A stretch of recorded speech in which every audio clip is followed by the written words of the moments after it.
So here's how to go to a specific page in Microsoft Word. It's quite simple, guys, so let's get started. First of all you need to do is simply tap F5 in your keyboard. Alright, just tap F5 and then this dialog box will appear.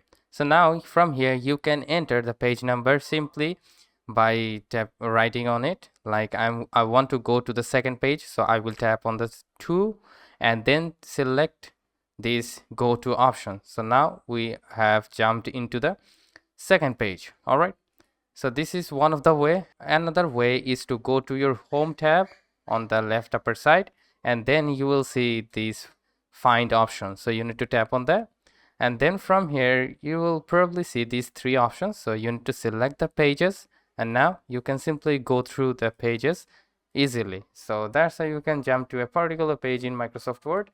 And also I have shown you and you learned it quick. So thank you so much guys for watching this video, and make sure to hit a like and subscribe to my channel for more videos like this, and have a very good day.